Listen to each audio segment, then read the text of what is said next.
सामान्यतः आपली दृष्टी ही बहिर्मुख आहे, ती बाहेर धावणारी आहे, अनावरतेने बाहेर जाणारी आहे, ती वृत्ती अंतर्मुख होत नाही.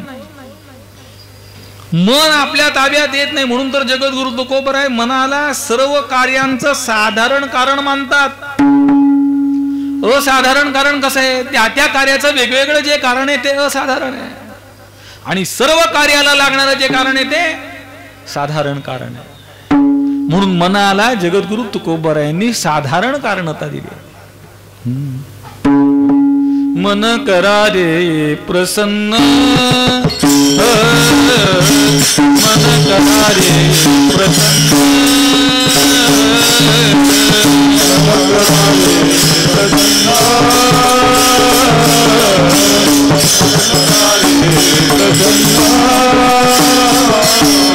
सर्व सिद्धीचे कारण,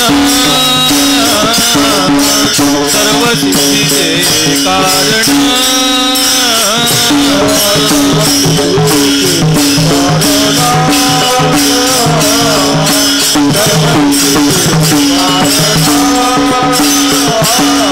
मोक्ष अथवा बंधन,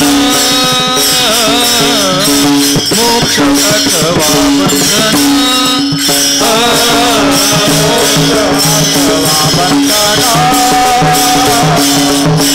मोक्ष अथवा बंधन, सुख समाधान इच्छाते, सुख समाधान इच्छाते, मन करा रे प्रसन्न,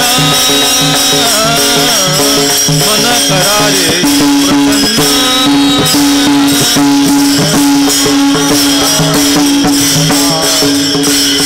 सुख समाधान मन करा रे प्रसन्न, मन करा रे, मन करा रे प्रसन्न, मन करा रे प्रसन्न, मन करा रे प्रसन्न, मन करा रे प्रसन्न, सर्व सिद्धीचे साधन,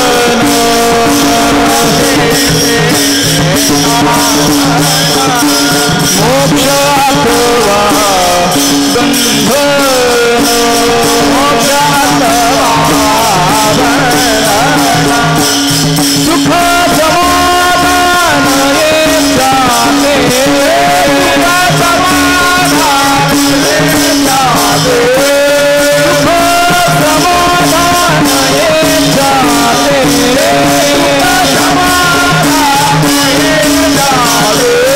मन करा रे प्रसन्न, मन करा रे प्रसन्न, मन करा रे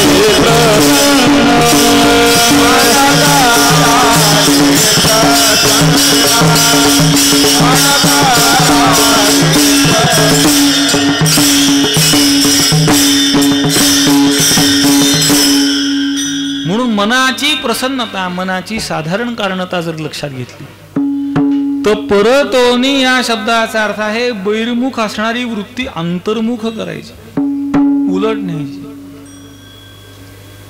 सामान्यतः आपल्या वृत्तीवर आपलं नियंत्रण नाही, आपल्या मनावर आपलं नियंत्रण नाही. आपल्याला पाहिजे तिकडे मन येत नाही, मनाला पाहिजे तिकडे आपण जातो. त्याला उदाहरण सांगतो. आपल्याला आपले डोळे उघडे असताना कितीतरी वेळा आपल्याला नको त्या गोष्टी दिसतात. मग त्या नको त्या गोष्टी दिसू नयेत म्हणून जर डोळे बंद केले तर नको नको त्या गोष्टी दिसतात. म्हणजे डोळे उघडे असताना जे पदार्थ दिसू नयेत असे पदार्थ डोळे बंद केल्यानंतर जास्त दिसतात. म्हणजे जे आपल्याला कधीच दिसू नये असं वाटतं ते डोळे बंद केले की दिसायला लागतात. याचं कारण आहे मनावर आपलं नियंत्रण नाही, मनाचं आपल्यावर नियंत्रण आहे. मी आता सध्या आमचं चिंतन चालू आहे चांगदेव 65चं. तुम्ही आज का काल प्रयोग सांगितला की जो स्वतःला देह समजत नाही अशा मनुष्याने 1-2-3 दिवस जेवू नका. मग ज्याला असं वाटतं की मी स्वतःला देह समजत नाही, देहाहून मी भिन्न आहे, घटद्रष्टा घटात भिन्न सर्वथा न घटो यथा देहद्रष्टा तथा देहो भिन्न एव न संशया. तुम्हाला जर संशय नाही तुम्ही देहाहून भिन्न आहात, 1-2-3 दिवस जेवू नका. चौथ्या दिवशी तो मनुष्य म्हणतो मला भूक लागली, आणि मला म्हणत असताना शरीराला भूक लागली नव्हे, आत्म्याला लागली असं सांगतो. किंवा एखाद्या तहानलेल्या माणसाला 2-3 दिवसांनी पाणी मिळालं तर तो म्हणतो माझा आत्मा तृप्त झाला. आत्मा नाही तृप्त झाला, देह तृप्त झाला.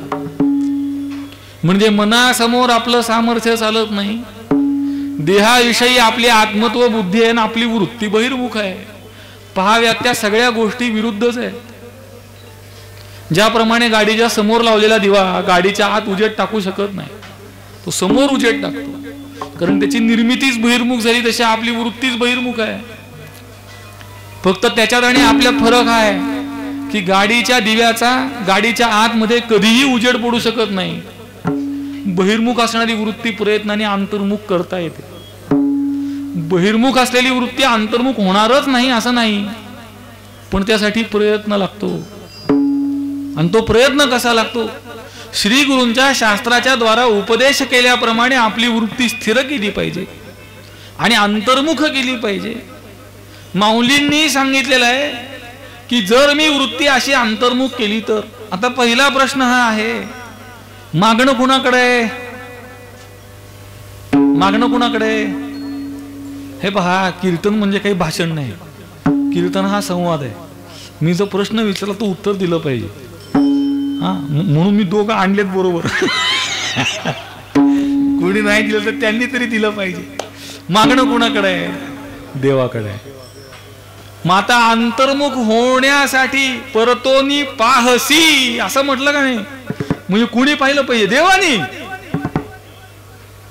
तुम्ही जर विशेषणाचा व्याकरणाचा अभ्यास केला तर तुमच्या असं लक्षात येईल की परतोन पाहसी असं जेव्हा म्हणतात ना तेव्हा समोरच्याला उद्देशून आहे, मागणं भगवंताला उद्देशून आहे. म्हणजे परतोन पाहसी हे म्हणणं भगवंताला उद्देशून आहे. मग भगवंताने अंतर्मुख व्हावा असं सांगावं. भगवंताने अनात्म पदार्थांवरची वृत्ती दूर करून ती आत वळवून अंतर्मुख व्हावा असं भगवंताला सांगावं काय? माऊली असं करणं शक्य तरी आहे का? त्याचं कारण सांगतो म्हणजे तुमच्या लक्षात.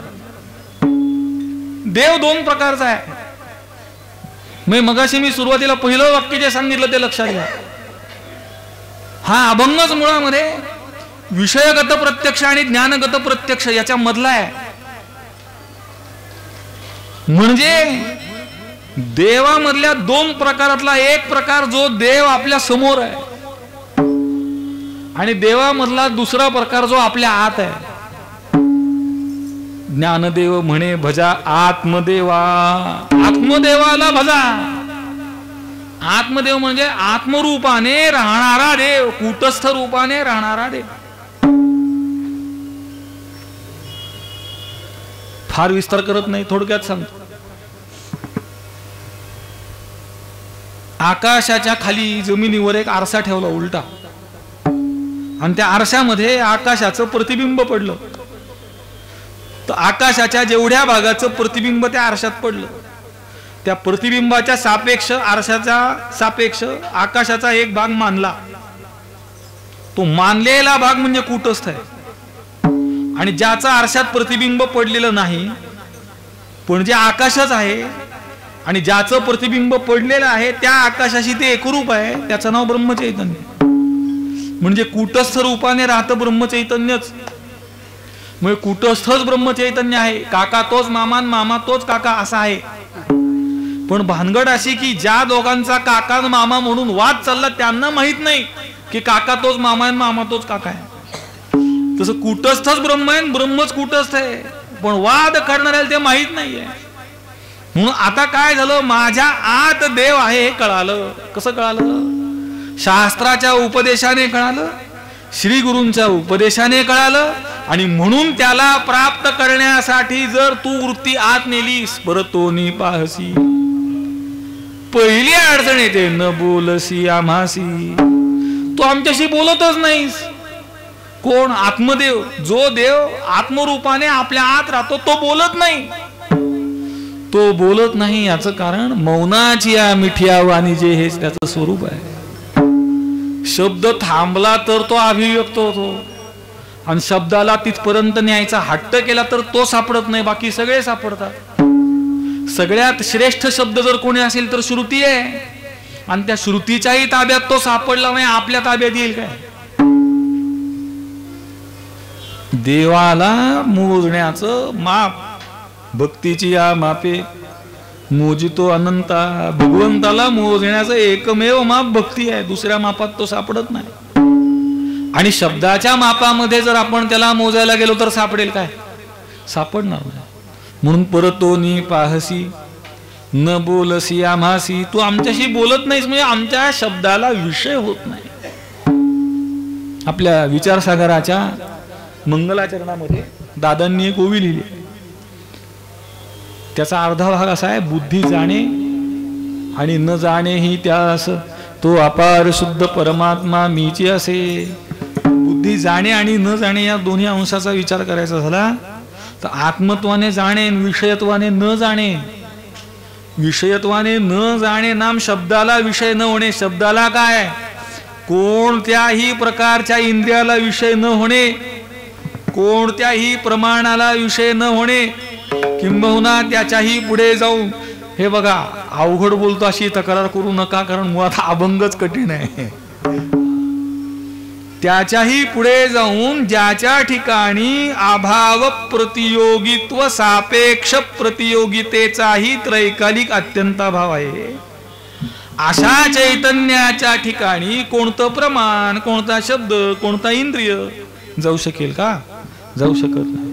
म्हणून परतोनी पाहसी, तू ओढून पहा, अंतर्मुख हो म्हणून मला शास्त्र सांगता. ते ऐकून मी जेव्हा अंतर्मुख होतो तेव्हा हे भगवंता तू आमच्याशी बोलत नाहीस. म्हणजे जो समोर आहेस तोच तू आत आहेस असं जर असेल तर जसा समोर असताना बोलतोस तसा अंतर्मुख झाल्यावरही बोललं पाहिजे. पण आमचा अनुभव असा आहे, न बोलसी आम्हासी. त्याचं कारण काय? न बोलसी म्हणजे काय? तर आम्ही बोलण्याचा प्रयत्न करतो, आम्ही सांगण्याचा प्रयत्न करतो, पण आमच्या आवाक्याच्या तू बाहेर जातोस. श्रुती असं सांगते, श्रुतीच्या आधी शेषाचं वर्णन केलंय. शेष स्तुती पवर्तला, जिव्हा चिरुनी पलंग झाला. त्याच्या जिभेला 1000 तुकडे झाले पण तो बोलू शकला. चाळा लागला, छंद लागला. माझी मज झाली अनावर वाचा, माझी मज झाली अनावर वाचा, माझी मज झाली अनावर वाचा, माझी मज झाली अनावर वाचा.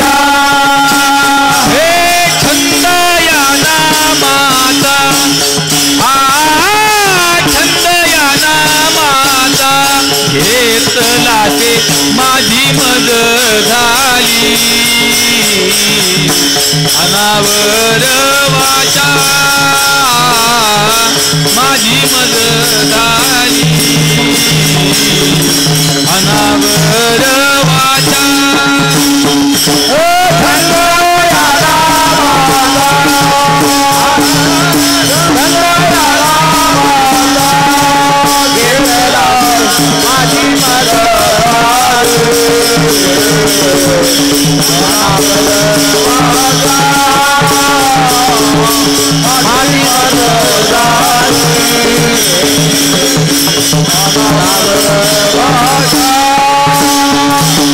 माझी मज झाले अनावर वाचा, चंदया नामाचा नामाचा घेतला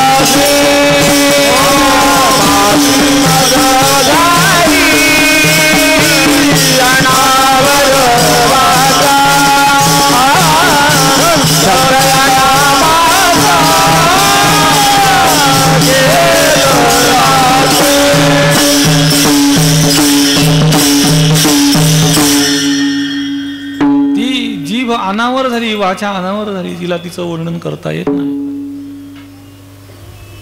ते टीव्हीवर एक जाहिरात यायची मध्ये एका गोळीची, आणि ते गोळीचं पोस्टर घेऊन 4 लोक चाललेले असतात, आणि ते बघतो तो बघणाऱ्याची जीभ अशी हालायला लागते, जोर जोरात, बोलताच येत नाही, कारण ती ते पाहिल्याबरोबर अनियंत्रित होऊन जाते. त्याप्रमाणे भगवंताला पाहिल्याबरोबर ही जीभ अनियंत्रित होते, बोलू शकत नाही. आणि दुसरा भाग असा आहे, तुझी या रूपासी नाव नाही. जे रूप मला दिसतंय अंतर्मुख झाल्यानंतर, एक तर ते बोलत नाही आणि दुसरं त्याला नाव नाही. याचा थोडक्यात अर्थ असा आहे, सगुण साकारापासून सगुण निराकारापर्यंतचा प्रवास आहे. रूप आहे पण नाव सांगता येत नाही, गुण आहेत पण आकार नाही, अशी मधली अवस्था आहे. असं आहे सगुण साकाराच्या भक्तीमध्ये सुद्धा काही अडचण नाही, आणि निर्गुण निराकाराला प्राप्त झाल्यावर अडचण नाही. अडचण मध्य भागात आहे, जेव्हा गुण आहेत पण आकार नाही, फार कठीण काळ आहे. जेव्हा माणसाला स्वर ताल कळत नाही ना, दुःख नाहीये, लक्षात घ्या. मी जेव्हा आम्ही कुठं जातो तर ज्याला स्वर कळत नाही त्याच्या इतका आत्मविश्वासाने कुणीच म्हणू शकत नाही, कारण त्याला स्वर लागतो लागत नाही काही फरक पडत नाही, तो आत्मविश्वासाने म्हणत राहतो. म्हणून ज्याला स्वर कळतो पण लागत नाही त्याची अडचण, ज्याला कळत नाही लागत नाही त्याचीही अडचण नाही, ज्याला कळतो लागतो त्याचीही अडचण नाही. अडचण कुणाची? ज्याला स्वर कळतो पण लागत नाही त्याची अडचण आहे. तसं सगुण साकाराच्या भक्तीत अडचण नाही, निर्गुण निराकाराच्या उपासनेत अडचण नाही, पण सगुण निराकारामध्ये अडचण आहे. त्याचं कारण गुण आहे पण आकार नाही. म्हणून माऊली सांगतायत, तुझी या रूपासी नाव नाही. नाव या शब्दाचा दुसरा अर्थ असा आहे खूण. आपल्याला जे नाव दिलं जातं ती आपली खूण आहे. मग त्याला शब्द, त्याचा अर्थ हा आपण देतो. माऊली लिहितात, उपजलिया बालकासी नाव नाही तयापासी, परी ठेविलेली नावेसी हो देतो उठी. त्याचा आणि नावाचा काही संबंध नसतो, पण तरी सुद्धा त्या नावाने तो ओळखला जातो. म्हणजे ते नाव ही त्याची खूण आहे. आता शास्त्रांनी जे सांगितलं, सद्गुरूंनी जे सांगितलं ते पाहण्यासाठी जेव्हा मी माझी वृत्ती अंतर्मुख केली, तेव्हा ज्याला मी शोधतो आहे तो तूच आहेस असं जर कळायचं असेल तर 2 गोष्टी. एक तर तू बोललं पाहिजे की तू ज्याला शोधतोयस तो मी आहे, किंवा मला जे नाव माहिती आहे त्या नावाने हाक मारल्यावर तू दिली पाहिजे. पण अडचण अशी आहे की तू बोलतही नाहीस आणि तुझ्या रूपाला नावही नाही, खूणही नाही. मग तो तूच आहेस मी ओळखायचं कसं? त्याचं कारण आहे, व्यवहार करत असताना एक तर शब्द टाकला पाहिजे किंवा शब्दाने होणारा व्यवहार असला पाहिजे. मग जो व्यवहार शब्दाने होत नाही, जिथे शब्द चालत नाही आणि खुणेने काम चालत नाही, त्याला नाव नाही. रूप आहे पण नाव नाही, दिसतो आहे पण बोलत नाही, अशी माझी आता अडचण झालेली आहे. आणि म्हणून माऊली ज्ञानोबराय या सगुण निराकारापर्यंत गेल्यानंतर, सद्गुरूंच्या उपदेशाप्रमाणे तिथपर्यंत गेल्यानंतर, आता माझी झालेली जी अडचण आहे ती जर सांगायची झाली, खरं तर असं आहे, नवल हे नेहमी पाहण्यात असतं, लक्षात ठेवा. पण माऊली उलट लिहित आहे, सांगता नवल. मी नवल पाहिलं असं सांगतो ना, का नाही? प्रश्न विचारतोय की मी नवल पाहिलं असं सांगतो की नाही? मी नवल हा सांगण्याचा विषय आहे, पाहण्याचा विषय नाहीये. पण माऊली म्हणतायत, सांगता नवल पाहता बरं. बरं सांगण्यात असतं आणि नवल पाहण्यात असतं. माऊली उलट लिहित आहे, सांगण्यामध्ये नवल आणि पाहण्यामध्ये बरळ. त्याचे 2 दृष्टिकोन आहेत, दोन्ही सांगतो पुढे जातो. पहिली गोष्ट ही की मुळात वृत्तीच उलटी झाली आहे, त्यामुळे सगळं उलट झालं. यात काय विशेष आहे? बाहेर जाणारी वृत्ती आत नेली तर सांगण्याचा विषय जो आहे तो पाहिला जातो आणि पाहण्याचा सांगितला जातो. यात नवल काहीच नाही. आणि दुसरा भाग असा आहे, पाहणे या शब्दाचा अर्थ जर तुम्ही अनुभव केला तर जो जो त्याचा अनुभव घेतो तो बरोबर तो लक्षात ठेवा. मग त्याच्या बोलण्याची आपल्या व्यवहारानुसार संगती कधी लागणार नाही.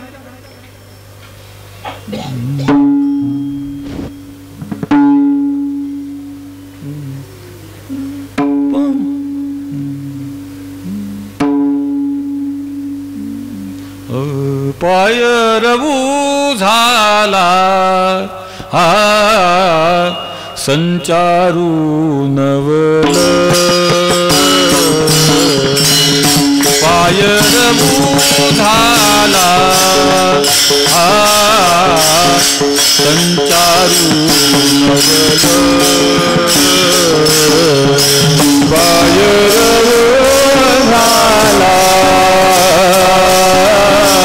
संचारू नवल पाय रवू झाला संचारू नवल वेधे विंदाण लाविले वेधे विंदाण लाविले म्हणे विठ्ठल पाय रवू झाला संचारू नवल पाय रवू झाला संचारू नवल वेदान लाविले म्हणे वेधे विंदान लाविले म्हणे विठ्ठल विठ्ठल पाय रवू झाला संचारू पाय रवू झाला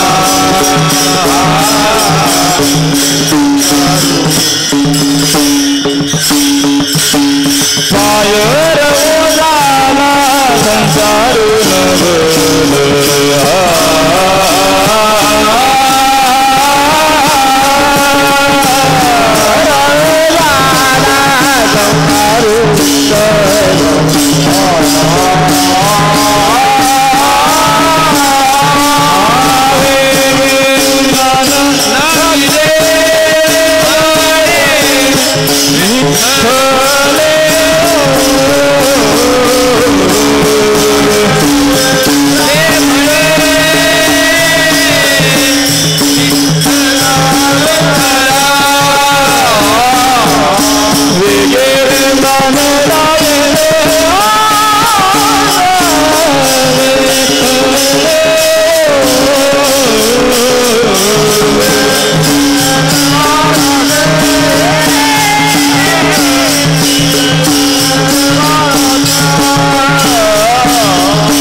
ज्याला त्या भगवंताचं दर्शन होतं तो बरळणार साहजिक आहे. बरळणार म्हणजे आपल्या बोलण्याने त्याच्या बोलण्याची संगती लागणार नाही.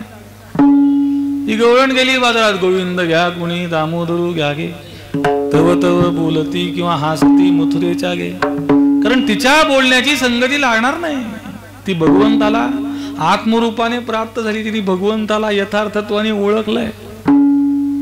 तुम्हाला एक गोष्ट सांगतो, मग मला गोष्ट सांगता येते का नाही हे तपासून बघता येईल. एकदा मी नाव घेऊन सांगतो, राजकारणाशी माझा काही संबंध नाही, पण नाव घेऊन सांगतो तुम्हाला. आता ते ब्रह्मलीन झाले, बाळासाहेब ठाकरे ते ठाण्यामध्ये एका ठिकाणी गेले. नवरात्रीचा कार्यक्रम होता आणि त्यात ते अंगात येतं, ते अंगात येतं, ते असं घागरी वगैरे पोंगतात, फू फू फू असं करून ते फिरतात. तर ते फू फू करत ती आली त्यांच्याजवळ, बाळासाहेबांच्या जवळ, आणि त्यांच्या कानात काय सांगितलं, मी आता ते अभिनय करणं बरं नाही म्हणून फक्त वाक्य सांगतो तुम्हाला, फू फू फू करत आई म्हणली माझ्या भाच्याला नोकरीला. याच्यावर ते काय म्हणले, अगं बाई अंगात तुझ्या आलंय का माझ्या आलंय? अंगात आले तुझ्या, नोकरीला तू लावलं पाहिजे, मला कसं काय सांगते?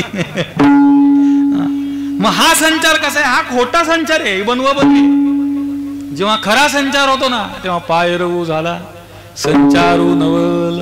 भगवंताच्या चिंतनाशिवाय दुसरं काही न करणं हा खरा संचार आहे. मी अनुभवाने असं पाहतो की जेव्हा आपल्या मुखातून काही चांगलं बाहेर पडतं ते आपलं नसतं, ते आपल्या परंपरेचं असतं, आपल्या सद्गुरूंचं असतं. हा माझा अनुभव आहे. मी पुनरुक्तीचा दोष पत्करून सांगतो आपल्याला.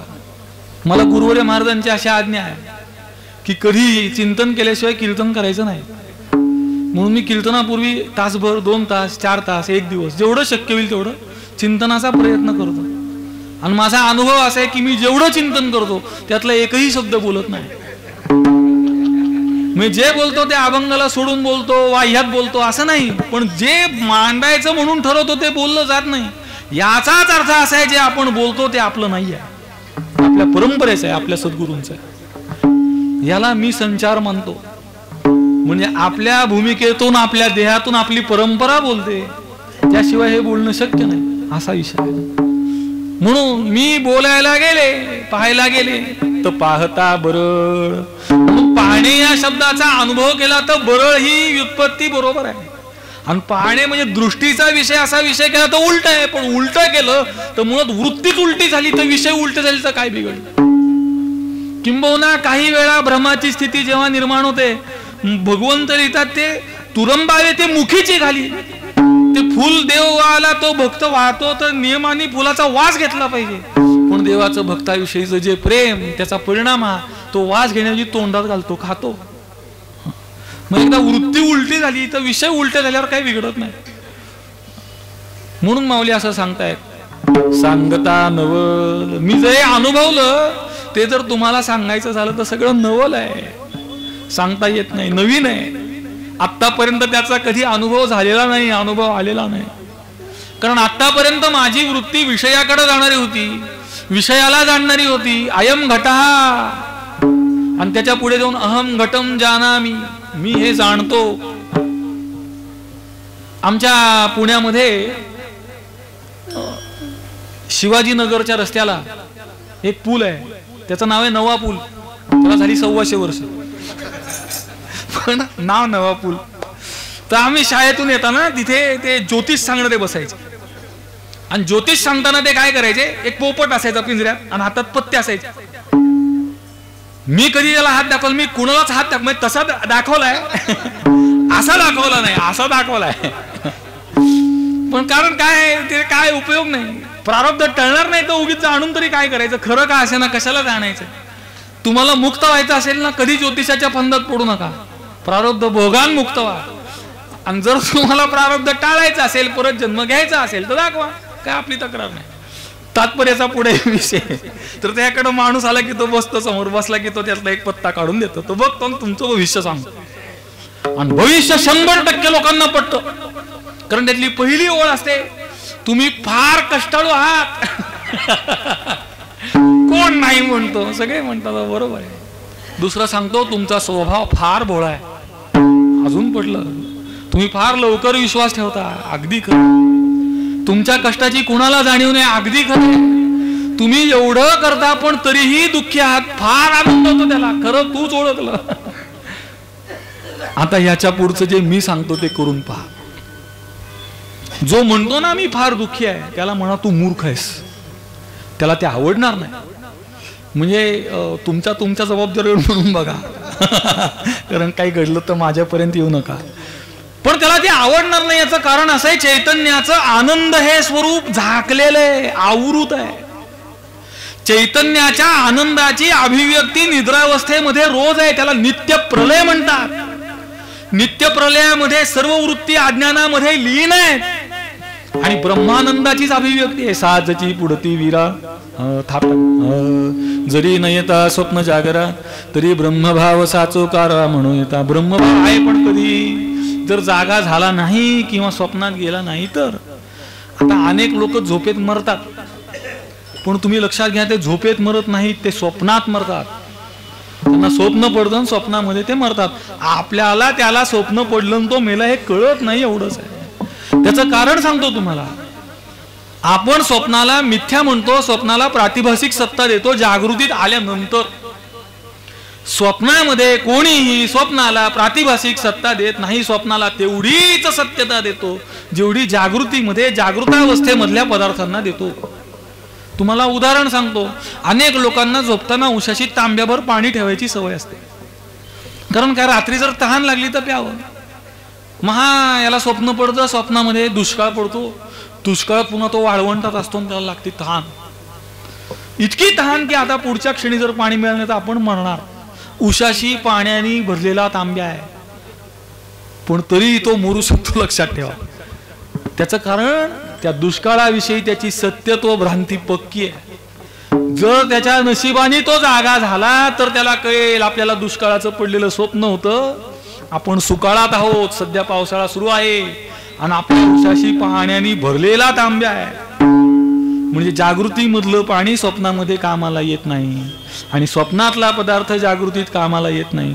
आपण स्वप्नाला स्वप्न म्हणतो जागृतीत आल्यानंतर, आणि जागृतीला जागृतीमध्ये ज्याप्रमाणे सत्य म्हणतो त्याप्रमाणे स्वप्नाला स्वप्नात सत्य म्हणतो. म्हणून विचारांती ज्याप्रमाणे स्वप्नाची सत्ता ही प्रातिभासिक आहे, जागृतीची सत्ता सुद्धा प्रातिभासिकच आहे. आपण त्याला सत्य मानतो, आपण त्याला सत्ता देतो.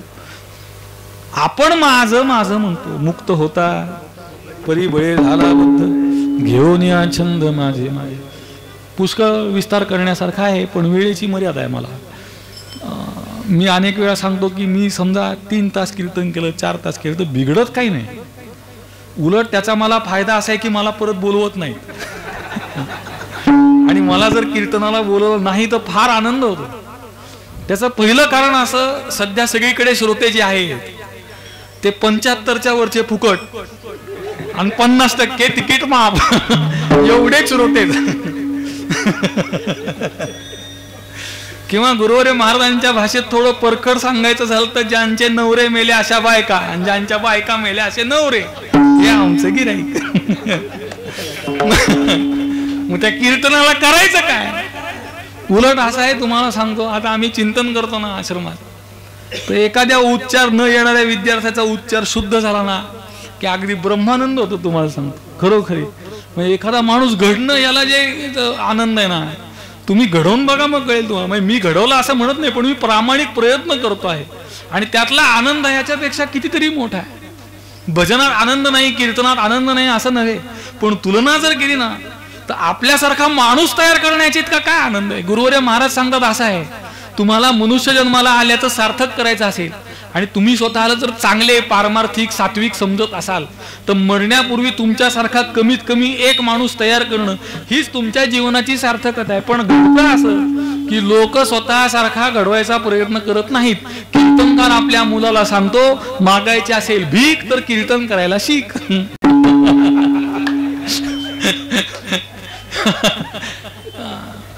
जर तुम्हाला तुमच्या बापानी तो कीर्तनकार असतानाही असं सांगितलं असेल की बाळा तू कीर्तन कर, तर तुम्ही लक्षात ठेवा तुमच्या इतकं भाग्य कुणाचं नाही. आपला बाप कीर्तनकार असूनही जर आपल्याला सांगत असेल की तू कीर्तन कर, तर त्याचीही सेवा प्रामाणिक आहे आणि आपल्याकडूनही प्रामाणिक सेवा घडावी अशी त्याला अपेक्षा, असं तुम्ही लक्षात घ्या. म्हणून सांगता नवल. परमार्थामध्ये असं आहे ना, सांगण्याची एक मर्यादा आहे, त्याच्या पुढे माणूस वागण्यातून शिकतो. ब्रह्म कसं आहे, शब्दाची मर्यादा आहे. ईश्वर कसा आहे, शब्दाची मर्यादा आहे. एका मर्यादेनंतर शब्द पुढे जात नाही. तुम्हाला एक 11व्या अध्यायातला दृष्टांत सांगतो आणि पुढे जातो. दृष्टांत असा आहे, भगवंताने अर्जुनाला दाखवले विश्वरूप, आणि ते विश्वरूप दाखवण्यासाठी त्याला आधी दिली दिव्य दृष्टी. कारण विश्वरूपाचं तेज, विश्वरूपाचा आवाका इतका मोठा आहे की सामान्य नेत्राने तो ग्रहण होऊ शकणार नाही. म्हणून दिव्य दृष्टी प्रदान केली, विश्वरूप पाहिलं. विश्वरूपाचं दर्शन झाल्याचा पहिला परिणाम असा झाला की त्याच्या मनात कंप निर्माण झाला, घाबरला. कारण ती हजारो मुख, त्यातली काही किळसवाणी, काही ओंगळवाणी, काही भली मोठी, कुठल्यात सैन्य चाललंय, कुठल्यातून सैन्य बाहेर पडते, ते सगळं वर्णन वाचतो. म्हणून अर्जुन इतका घाबरला की त्याने आपले डोळे घट्ट बंद केले. माऊली एक ओवी लिहितात, कैसे अनुग्रहाचे करणे पुढे माऊलींनी फार सुंदर लिहिलंय, अर्जुनाचे पाहणे आणि न पाहणे दोन्ही व्यापिली तेने नारायणे. डोळे उघडे असताना तर त्याला विश्वरूप दिसत होतच, पण त्या विश्वरूपाला घाबरून त्यांनी डोळे घट्ट बंद केले, तर ज्या विश्वरूपाला तो घाबरला होता तेच दिसायला लागलं. म्हणून भगवंतानी त्याचं पाहणं तर व्यापलंच, पण त्याचं न पाहणं सुद्धा व्यापलेलं आहे. त्याप्रमाणे जो ज्ञानी महापुरुष आहे त्याचं बोलणं तर चैतन्याने युक्त आहेच, चैतन्याने व्यापलेलं आहेच, पण त्याचं मौन सुद्धा चैतन्याला सांगणार आहे. गुरोस्तु मौनम व्याख्यानम शिष्यस्तु छिन्न संशय. थाप टाकत राहा. व्यवहारात थापा टाकू नयेत, पण कीर्तनात थाप टाकली पाहिजे. लोक व्यवहारात लोणकड्या थापा मारतात मस्त, म्हणजे ते खरंय का खोटे कळणार नाही इतकं बेमालूम मिश्रण करून सांगतात तुम्हाला. असो, सांगता नवल पाहता बरळ. आणि त्याला एक दृष्टांत देतात, माया मृगजळ देखियले. जर मी ते सांगण्याचा प्रयत्न केला तर ते कसं होईल, ज्याप्रमाणे मृगजळ आहे, मृगजळाचा पुष्कळ विस्तार करून सांगण्यासारखा आहे, पण वेळेची मर्यादा आहे. थोडक्यात सांगतो. मृगजळाला मृगजळ यामुळे म्हणतात की मृगाला त्याची प्रतीती येते, पण प्रतीतीवर ते थांबत नाही, त्याला सत्यत्व भ्रांती होते. बरं, सत्यत्व भ्रांतीवर थांबत नाही, पाणी प्यायला पळतं, ते नुसतं पळत नाही, तो ऊर फुटून मरतं, म्हणून त्या जळाचं नाव मृगजळ आहे. तर मृगजळाकडे पाहण्याची 3 प्रकारची दृष्टी. पहिली मृगाची, जी आत्ता सांगितली. दुसरी माणसाची.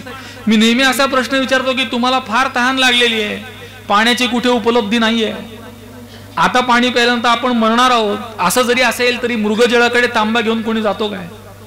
कारण मनुष्याच्या दृष्टीमध्ये मृगजळाची प्रतीती जरी असली तरी सत्यत्व भ्रांती नाही. आणि तिसरी दृष्टी सूर्याची आहे. सूर्याला मृगजळ ही वार्ताच नाहीये. मृगजळ काय आहे सूर्याला माहित नाही. सूर्य फक्त प्रकाश देतोय, बस. त्या प्रकाशाचं कोणी काय करावं ज्याचं त्याच्यावर. मी एक दृष्टांत सांगतो. अणू आहे, अणू. अणू म्हणजे मराठीत ॲटम. त्या ॲटमचा उपयोग ऊर्जेसाठी केला जातो. अणु ऊर्जा प्रकल्प आहेत आपल्याकडे. आणि त्याचप्रमाणे त्या अणूचा उपयोग बॉम्बसाठी केला जातो, विनाशासाठी केला जातो. अणू म्हणत नाही माझा उपयोग तुम्ही बॉम्बसाठी करा किंवा ऊर्जेसाठी करा. ऊर्जा देत राहणं हे त्याचं काम आहे, तो करत राहतो, त्याचा स्वभाव आहे. तसं सूर्याचा स्वभाव आहे देत राहणं, चैतन्याचा स्वभाव आहे देत राहणं. चैतन्य प्रकाश देत राहतं, पण तो दिलेला प्रकाश माया वापरते आणि भानगड करते. ते आता मध्ये एक मंत्री महोदय त्यांचं भाषण झालं, त्यात ते म्हणाले की आमच्यापेक्षा आमचे पीए जास्त काम करतात. आणि त्याला उदाहरण त्यांनी काय दिलं, चहापेक्षा किटली गरम असते म्हणले. ते पुण्यामध्ये आले तर ते पीए आधी गेला, त्यांनी सांगितलं साहेबांच्या गुडघ्याला त्रास आहे, प्लॅटफॉर्म बदला. 2 रेल्वेचे प्लॅटफॉर्म बदलले, ही तिसरी कुठून आणली, तिथं आणली, मग त्यांना उतरवलं वगैरे. प्रश्न असा आहे की तो जर त्या पदावर नसेल तर त्याला कुत्र्याची तरी किंमत आहे का? नाही. पण तो हे सगळं करतो की नाही? कशामुळे करतो? त्या मंत्र्याची सत्ता वापरून हा करतो. मंत्र्याला याची वार्ता सुद्धा नाही की याने असं काही केलेलं आहे, पण लोकांना हे माहित आहे की हा मंत्र्याबरोबर असतो म्हणून याचं ऐकलं पाहिजे, म्हणून त्याचं ऐकतात. तसं माया जे करते ना, तर तिला ते ब्रह्माला माहिती पण नाही ती खाली काय करते, पण त्या ब्रह्माची सत्ता वापरून हिच्या भानगडी चालल्या आहेत. आपल्याला तुका म्हणेल अशी माया नाचविते कैसी. माया नाचवते, लक्षात ठेवा. आमच्या ब्रह्मलीन तात्यांकडे एक मोठे महाराज आले. तात्या फार कडक होते. ते मिलिटरी वॉर सर्व्हिसेस मध्ये होते, डॉक्टर होते. ते म्हणायचे आम्ही एखाद्या जवानाच्या शरीरातली गोळी काढताना जर तो मेला आणि ती अर्धी गोळी जर बाहेर अर्धी आत असेल तर तशीच सोडून द्यायची. अर्धी निघाली तर काढायची का नाही असं नाही, पुढचा पेशंट हातात घ्यायचा. त्याचं कारण हा गेला, संपला विषय, पुढचा तरी वाचला पाहिजे म्हणून तत्क्षणी सोडून पुढे जायचं. त्याच्यामुळे त्यांचा मिथ्यात्व निश्चय फार पक्का होता. आणि त्यांनी दादांना सांगितलं की मी आता या आश्रमाच्या बाहेर पाऊल टाकणार नाही, तर देह पडेपर्यंत पुन्हा आश्रमाच्या बाहेर गेले नाही. त्यांच्याकडे महाराज आले भेटाय आणि ते म्हणले महाराज तुम्हाला काय सांगू, मला आता मधुमेहाचा त्रास होतो, कीर्तनाला जावत नाही, पण लोक बसू देत नाही तो म्हणले. तर तात्या फार कडक होते. ते रोज झोपताना आपल्या जवळ काठी आणि डोक्याला पिस्तूल ठेवून झोपायचे. मी पिस्तूल ठेवून झोपतो. फार कडक, अतिशय निडर बेडर. हे गेले ते म्हणले असं करा, आता आमच्या इथे समोर खोली आहे, ती खोली तुम्हाला देतो, तुमचं सगळं घेऊन इथे, आणि त्या खोलीच्या बाहेर मी पिस्तूल आणि ही काठी घेऊन बसतो. कोणात एवढी शक्ती की तुम्हाला, म्हणजे त्यांचा शब्द वेगळा आहे मी तेवढा परखड नाही वापरणार. कोणात एवढी शक्ती आहे की माझ्या समोरून तुम्हाला घेऊन जातो, मी बघतो म्हणजे मी बसतो. त्याच्या पुढे तात्या असं म्हणाले, अहो असं आहे, लोक बसू देत नाही हे खोटं, तुम्हाला बसवत नाही हे खरं. माया नाचविते कैसी, माया नाचवते, लक्षात ठेवा. ब्रह्माला माहित नाही, ब्रह्म प्रकाश देत राहतो. मी दुसरं उदाहरण सांगतो. आता सूर्यापासून काय काय तयार होतं, हे सौर ऊर्जा तयार होते, सूर्य शेगडी आहे किंवा गरम पाणी तयार होतं. सूर्याला काय माहिती तुम्ही गरम पाणी करता का स्वयंपाक करता का तुम्ही कुठं आग लावता, त्याला काय माहिती. आता लहान लहान पोरं ते कागद ठेवून भिंगाने आग लावत बसतात, त्याला काय माहिती काय करतो तो. कारण सूर्य प्रकाश देतो आहे, त्याचा उपयोग समोरचा करतोय. तसं चैतन्याची सत्ता आहे, चैतन्याची स्फूर्ती आहे, आणि माया ती वापरून काय करते ब्रह्माला काय माहिती. म्हणून हे कसं आहे, मृगजळ आहे. त्यातली पहिली दृष्टी जी मृगाची आहे ती अज्ञानी जीवाची आहे. तो जगाला बघतो, जगाच्या प्रतीतीला बघतो, म्हणजे जगताची त्याला प्रतीती आहे, जगाला तो सत्यत्व देतो. दुसरी दृष्टी जी आहे ती जो मुमुक्षु आहे त्याची आहे, मुमुक्षुला जगताची प्रतीती आहे पण सत्यत्व भ्रांती नाही. आणि तिसरी दृष्टी जी ती ज्ञानी महापुरुषाची आहे. ज्ञानी महापुरुषाला जगत झालंच नाही, आगाजे झालेची नाही, तर याची वार्ता पुससी काय, अजातवाद. खर तर ज्याला जगताची प्रतीती येत नाही, ज्याला चैतन्याचा आत्मत्वाने ज्ञान झालेला आहे, अशा मनुष्याने खरं तर त्या जगताच्या शब्दाचा उच्चारही करू नये. ज्याप्रमाणे ज्याला रज्जूचं ज्ञान झालं त्यांनी सर्प हा शब्द उच्चारावा तरी काय, हे अजिबात नाही. पण असं आहे ना, ज्याला सर्प दिसला त्याला सर्प सर्प नसून सर्प रज्जू आहे हे ज्ञान व्हावं. अशी कळकळ ज्याला रज्जू दिसली त्याला आहे, म्हणून त्यांनी सर्पाच्या प्रतीतीचा स्वीकार केला. नुसता स्वीकार नाही हे लक्षात ठेवा. आजच सकाळी आमचा विषय झाला, नुसता प्रतीतीचा स्वीकार नाही, सत्यत्वासहित स्वीकार. म्हणजे जगताच्या प्रतीतीचा अभाव असताना सुद्धा जगताची प्रतीती मानायची, जगताचं सत्यत्वही मानायचं, आणि मग आधी त्याचं सत्यत्व निवृत्त करायचं, मग प्रतीती निवृत्त करायची. मग त्यामध्ये आधी परोक्ष ज्ञान, परोक्ष ज्ञानामध्ये दृढता, पुन्हा अपरोक्ष ज्ञान, दृढता, असे 4 टप्पे करून आत्मज्ञानापर्यंत त्याला न्यायचं आहे. ज्ञानी महापुरुष असं कधी करणार नाही, संत करतात. संत आणि ज्ञानी यांच्यात फरक हाच आहे. ज्ञानी मनुष्य ज्ञानी असतो पण तो आपल्या महिमेत राहतो, गुहेत राहतो, जंगलात राहतो, प्रपंचात असला तरी त्याच्या महिमेत राहतो. संत समाजाभिमुख असतात, समाजाला उपदेश करतात. बुडत हे जन न देखे डोळा, येतो कळवळा म्हणून या. अभंगाचा यथामती भावार्थ झालाय असं समजून करण झालेला नाही. पुढे अजून पुष्कळ सांगण्यासारखं आहे, मागचंही पुष्कळ राहिलेलं आहे, पण वेळेची मर्यादा सांभाळायची. ते एक कीर्तनकार कीर्तन करत होते, 2-2.5 तास त्यांचं भजनच चाललं. शेवटी एक श्रोता राहिला, ते म्हणले तू खरा श्रोता? तो म्हणला अजिबात नाही, सतरंजी माझी आहे ती तुमच्या पायाखाली गुंतलेली आहे, तुम्ही लवकर कीर्तन संपवा म्हणजे माझी सतरंजी मोकळी होईल. तसे आपल्यावर वेळ येऊ नये. हल्ली वेगवेगळ्या पद्धतीने मध्ये आमच्या एका ठिकाणी कीर्तन होतं, तर त्यांनी काय केलं, आरतीचं ताटच आणून ठेवलं समोर किंवा काल्याचं कीर्तन असतं ते आणून ठेवतात कालासमोर. कशाला ठेवलं बाबा, काय नाही, वेळ संपली, दुसरं काय सांगता येत नाही, वेळ झाली, मग ते ठेवून द्यायचं समोर. असं बघतात ना आपल्याकडं की आपण आता संपवलंच पाहिजे, अशा पद्धतीने पाहता. असो, म्हणून अभंगाचा यथामती भावार्थ झाला असं समजायचं करण झालेला नाही. आम्ही नेहमी विचारतो, पाहुणे आल्यावर तुम्ही काय म्हणता, आपलंच घर आहे असं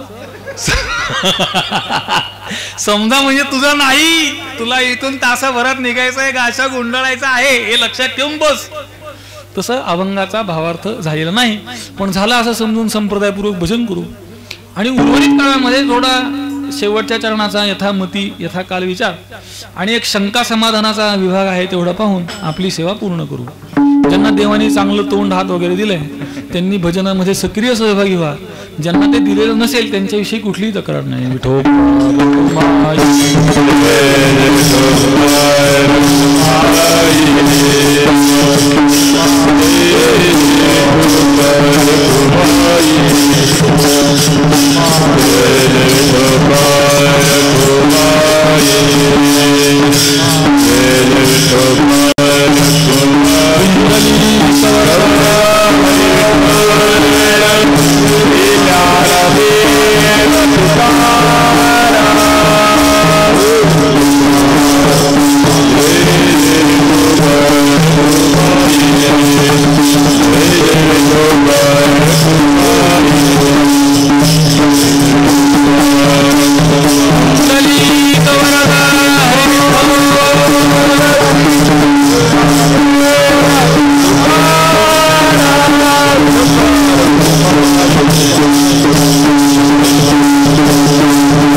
माझं मटेरियल संपत आले म्हणून विचारलं.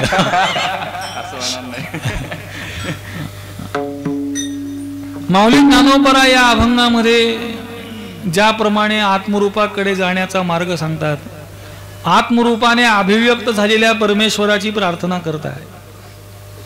तर याच्यामध्ये सगळ्यात महत्वाची गोष्ट ही आहे की आपल्या वृत्तीवर आणि आपल्या मनावर झालेला बहिर्मुखतेचा संस्कार आत्ताचा नाही, अनंत जन्मांचा. मग एखादा असा प्रश्न विचारतो की अनंत जन्माचा संस्कार झटक्यात कसा जाईल? मध्यंतरी आपल्या नाशिकला जी सप्तशृंगी माता आहे वणीला, तिच्यावर आलेला शेंद्राचा थर काढला तर सगळ्यात आतला थर 2000 वर्ष जुना आहे. 2000 वर्षानंतर ते बाहेरून आकार कळतच नव्हता आत काय आहे. आणि जेव्हा ते संपूर्ण शेंदूर विधी करून काढला तेव्हा आत असलेली मूर्ती अभिव्यक्त झाली. अतिशय सुंदर, अतिशय आकर्षक. दुसरं शिवनेरीच्या पायथ्याला एक गाव आहे निरगुडे, त्या गावाचं नाव.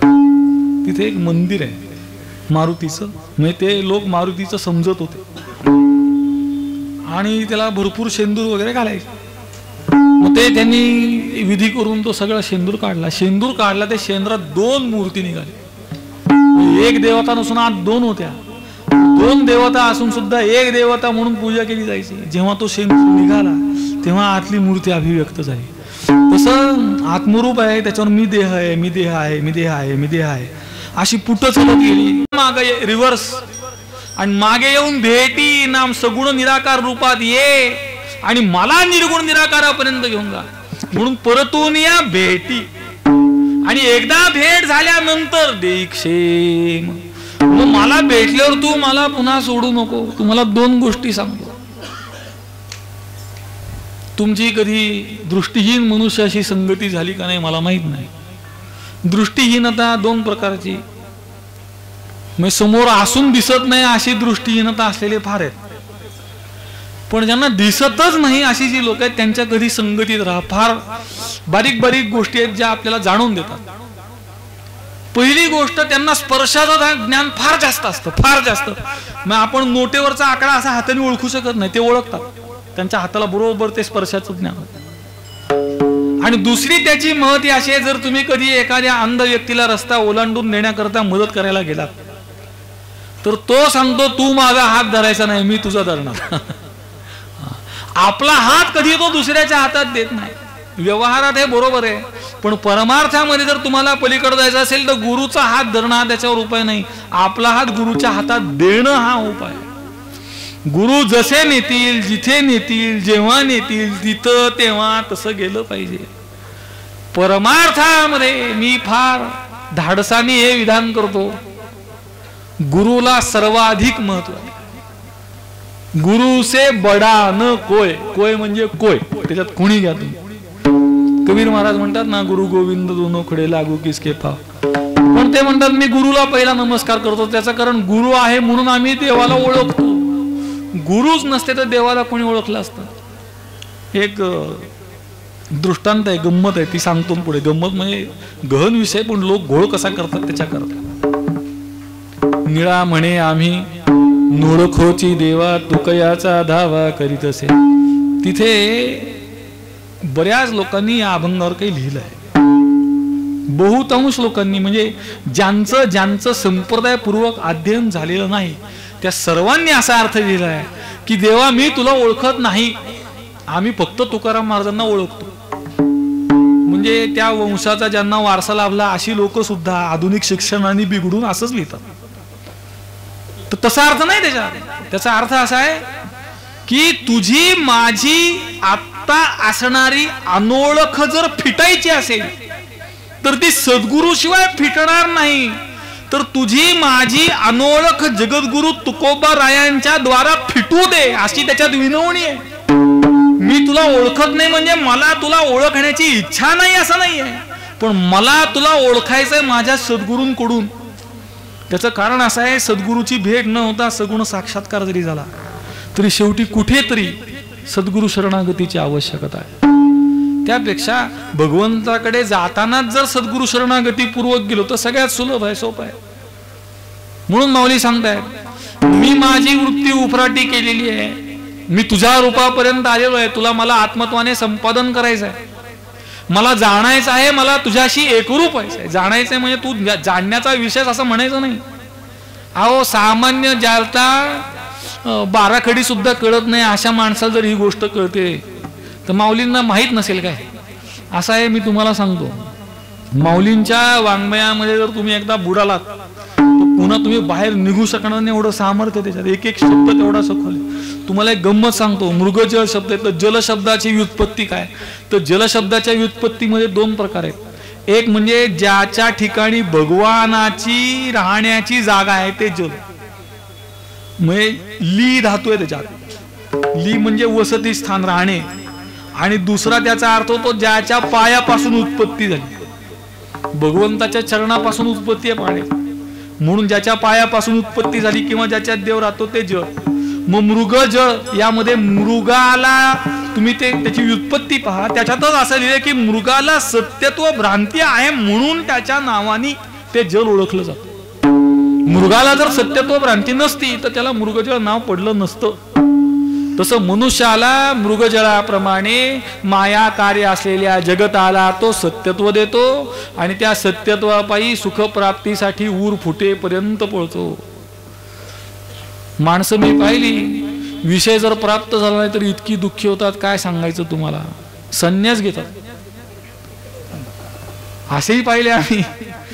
एक जण असे गृहस्थ, त्यांनी कर्ज केलं फार मोठं, आणि कर्ज इतकं गेलं काही विचारू नका. आणि कर्ज झाल्यानंतर जेव्हा फेडता येत नाही अशा अवस्थेला संन्यास घेऊन टाकला. कोर्टाने सांगितलं संन्यास म्हणजे दुसरा जन्म असतो आणि पूर्वजन्मातलं कोणतंही कर्ज तो देणं लागत नाही, सगळं कर्ज माफ. संन्यासाची सफलता. काही लोक मला अमुक मिळालं नाही तमुक मिळालं नाही म्हणून वैतकून संन्यास घेतात.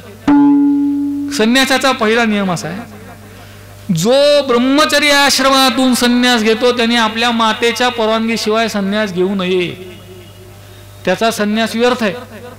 आणि जो गृहस्थाश्रमातून संन्यास घेतो त्याने आपल्या पत्नीच्या परवानगीशिवाय संन्यास घेऊ नये, संन्यास व्यर्थ आहे.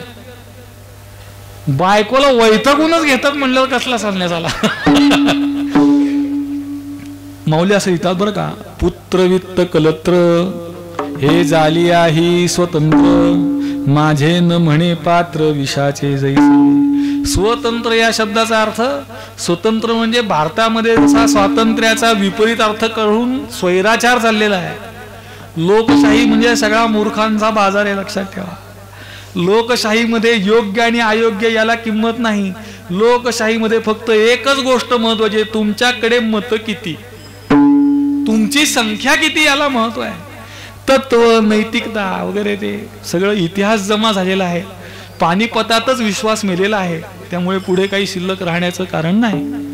असो, सांगण्याचं तात्पर्य, आपल्या आत्मरूपाकडे जात असताना विषयाच्या ठिकाणी झालेली सत्यत्व भ्रांती, विषयाच्या ठिकाणी असलेली सुखसाधनत्व बुद्धी, या सर्वाचा परित्याग करून माझ्या वृत्तीला अंतर्मुख करून मी तुझ्या स्वरूपाला प्राप्त करण्यासाठी आलोय. आता विनंती अशी की तू परत ये, 2 पायऱ्या खाली आहे, मला भेट, मला प्राप्त हो, मला तुझ्यासारखा कर. सलोकता, समीपता, सरूपता, सायुज्यता वगैरे सगळ्या पायऱ्या पूर्ण करून चतुर्भुज नर होऊन ठेले, तुझ्यासारखा मला कर, तुझ्याशी एकरूप कर. आणि एकदा तू प्राप्त झालास की पुन्हा आम्हाला सोडू नकोस. कारण काय? कारण असं आहे, माझं कोणी नाही, मी देह नाही असा निश्चय करून मी इथपर्यंत. तुका म्हणे हरी माझे कोणी नाही घरी, नका करू दुरी, मज पायावे घरे. तुका म्हणे हरी माझे नाही घरी, नका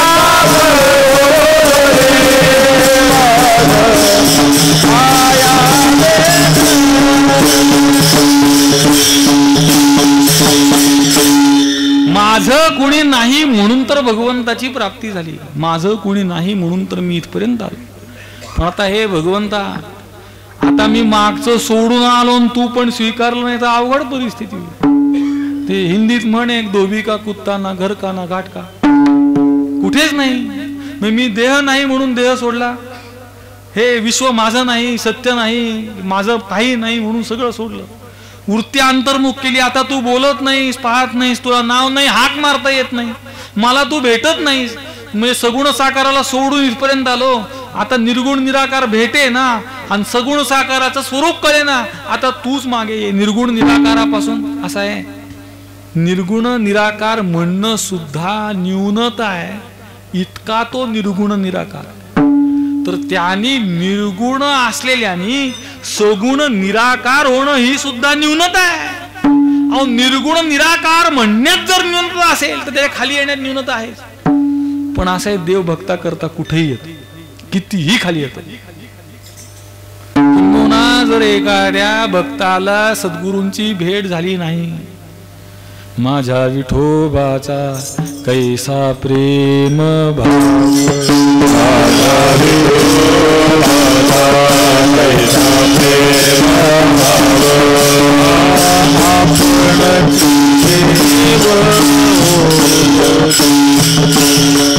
आपण देव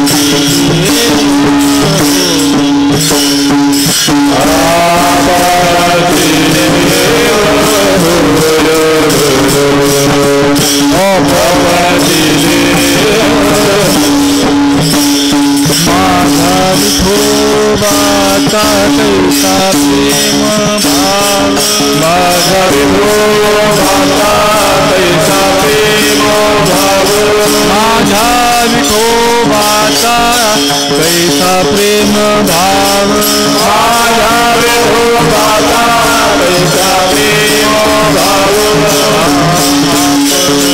देव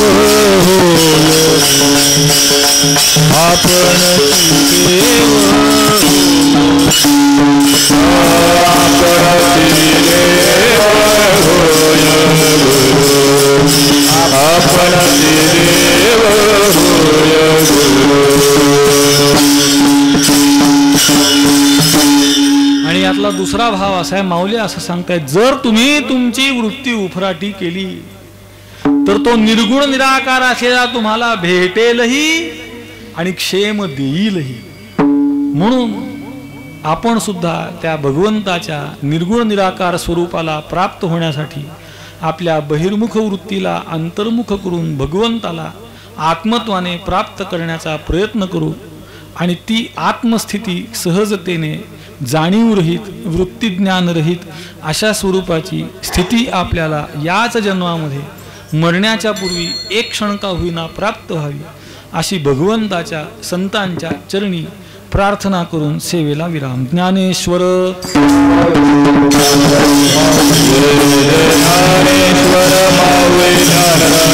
ज्ञानेश्वर